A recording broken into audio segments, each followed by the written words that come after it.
В этом видео я вставляю глазки, оставляю улики и ставлю грузовичок попой кверху. Ahoy, CMD Modelas. А сегодня я буду собирать настоящую иномарку. Это автомобиль Шкода в виде маленького фургончика.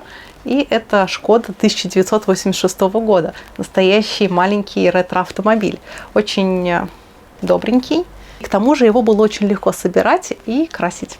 А купить такой автомобиль вы можете в магазине «Модельная лавка». Там по промокоду Даша у вас будет скидка в 10%, а по промокоду, который вы видите на экране, скидка в 200 рублей на ваш первый заказ. Итак, поехали смотреть, как я собираю и крашу этот автомобиль. Грунтую раму фиолетовым грунтом из баллончика. Именно на этой модели он у меня кончился, и слава богу. Собирается этот грузовичок очень легко, буквально за 40 минут. И учитывая, что это на сегодняшний день самая дешевая модель в линейке АВД, то я смело могу рекомендовать эту Шкоду новичкам. Конечно, прототип не самый узнаваемый на территории России, но для тренировки эта модель отлично подойдет. И тут очень любопытный момент. Диски колес к раме прикручиваются на маленькие винтики. Кабину, бортовую платформу и тент я тоже грунтую серым грунтом от фирмы АМО. Он отлично держится на металлических деталях модели от АВД. Но в ближайшее время его будет очень сложно купить. Так что ищите отечественные аналоги, которые ничуть не хуже. Например, от Zip Maquette или же Pacific 88. Очень вам рекомендую подписаться на мой Дзен-канал. Там каждый день выходит видео о моих успехах в моделизме. Кадры с настоящей техники, которые я делаю в процессе своих экспедиций, а также статьи с новостями мира моделизма. Ссылка на Дзен будет в описании. Кстати, недавно на Дзене вышло видео с парадом военно-исторической техники, которую я запечатлела на фестивале «Моторы войны». А помимо Дзен-канала у меня есть телеграм-канал, где вы можете оперативно отслеживать все мои новые выпуски, ссылки на него тоже будут в описании, и группа в ВК, где выходят мои мысли о моделизме и о новостях.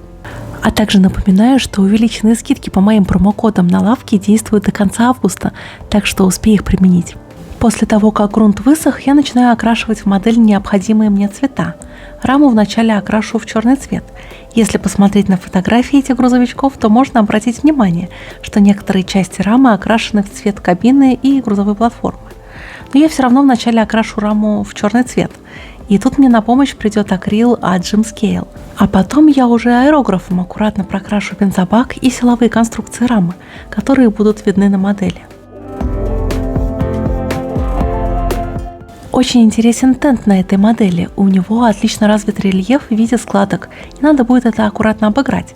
И для этого я нарисую тени под складками черной краской, этакий прешейдинг. А пока прешейдинг на тенте сохнет, я черным цветом окрашу нижнюю часть грузовой платформы, чтобы она потом в конечном счете смотрелась более темной, что логично, ведь на нее не падает свет. И после того, как прешейдинг высох, я окрашу грузовую платформу в основной цвет. Это будет необычный цвет, похожий на цвет морской волны. Я его намешала из нескольких других цветов, так что точных пропорций я вам назвать не смогу.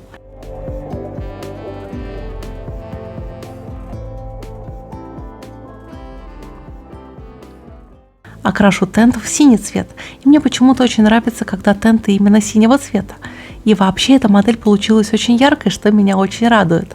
А после нанесения основного сине-голубого оттенка я в базу добавлю белый и прохожусь таким цветом по участкам между складок.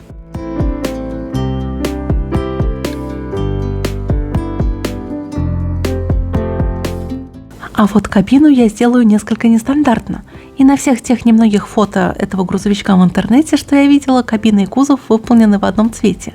Но мне захотелось сделать некоторый контраст, и кабину я решила покрасить в оранжевый цвет. А это мне помогут сделать краски от Gemscale. Этим цветом я окрасила КамАЗ самосвал от звезды в видео весной этого года, но краской я была не очень довольна, как цветом, так и укрывистой способностью, и о чем я сообщила создателю краски Gemscale. И вот теперь у меня есть обновленная версия этого оттенка, которая окрашивает поверхность модели просто феноменально. Светлые оттенки – это вечная проблема акрилов, так как производители кладут мало пигмента, и из-за этого приходится наносить краску в несколько слоев.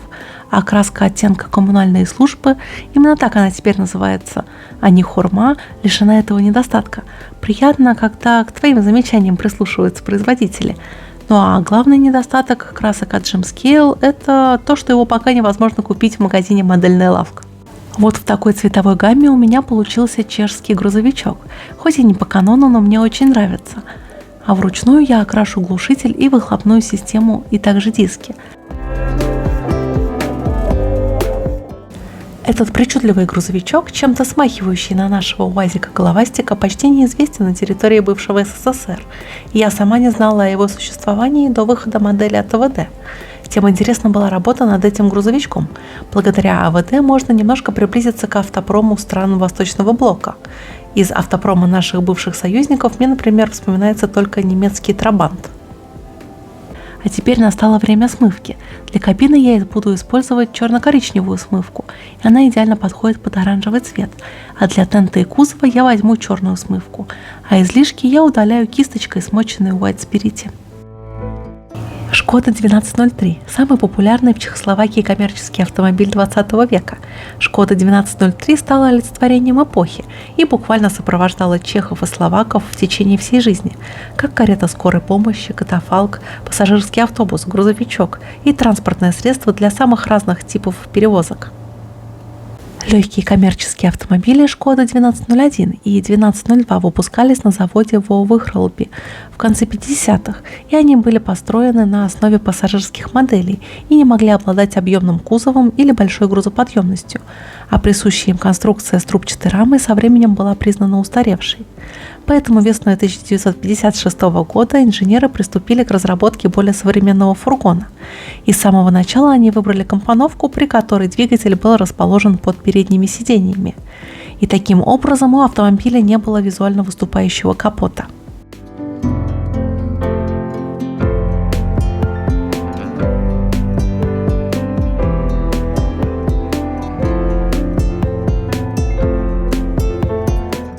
Этот грузовичок я хочу сделать чуточку по бывшему употреблению, и давайте немножко пофантазируем. Этот грузовичок из Чехии, где много городков с узкими средневековыми улочками, а это значит, ему есть где ободрать краску, а это значит, что он вполне имеет право иметь на себе сколы краски. Рисую сколы при помощи губки для мытья посуды, что логично, ведь у меня их должно быть полно. Лайк, если поняли эту шутку. А теперь я обязательно нанесу сколы и на саму кабину.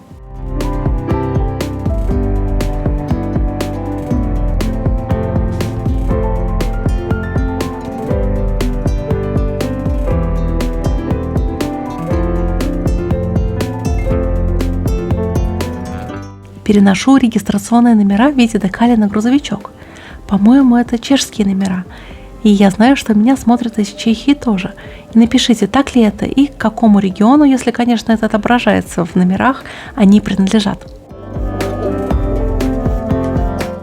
Нанесу матовый лак на кузов и тент. После всех моих манипуляций они получились слишком уж блестящими, а так не должно быть. Я совсем забыла покрасить двигатель и редуктор в соответствующие металлические цвета. И никогда не поздно исправить свои ошибки.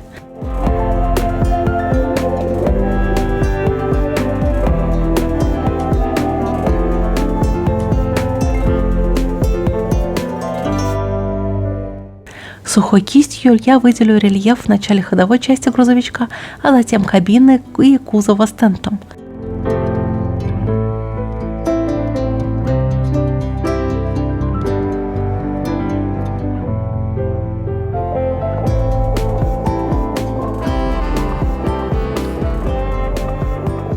И вот такой головастик у меня получился после того, как я примерила кабину на свое место. Грузовичок у меня из социалистической страны. А что мы знаем про социализм? Правильно, там сливают бензин. И надо это будет изобразить. И я надеюсь, вы поняли, что это была ирония.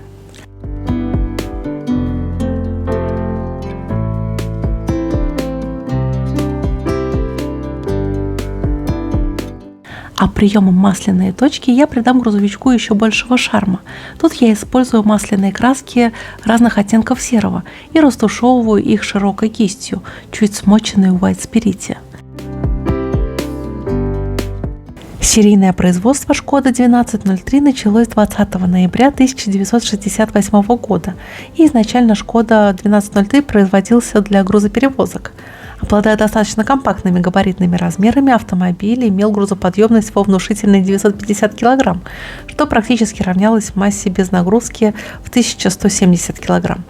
Максимальная скорость достигала 90 км в час, а расход топлива, который измерялся при движении с постоянной скоростью в 60 км в час, составлял 11 литров на 100 км.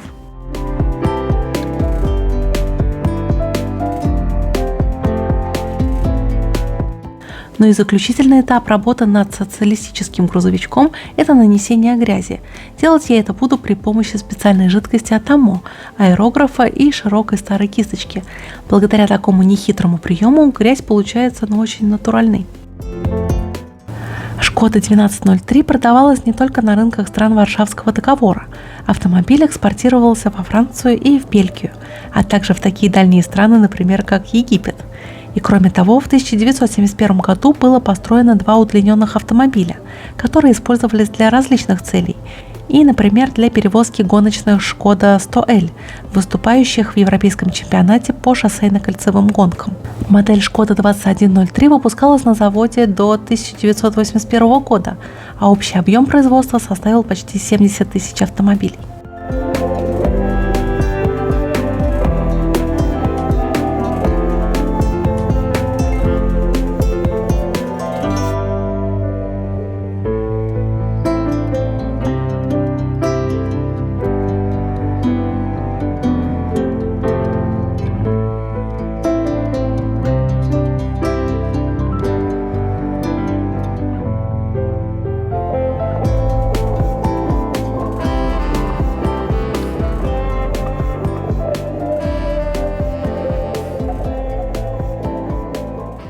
И вот такой у меня получился симпатичный лупоглазый социалистический грузовичок. Мне очень понравился результат работы над моделью, да и сам процесс тоже. И надеюсь, что видео вам понравилось. Увидимся на следующей стройке. До новых встреч. Пока-пока. И шлю вам сердечки, если вы посмотрели это видео до конца.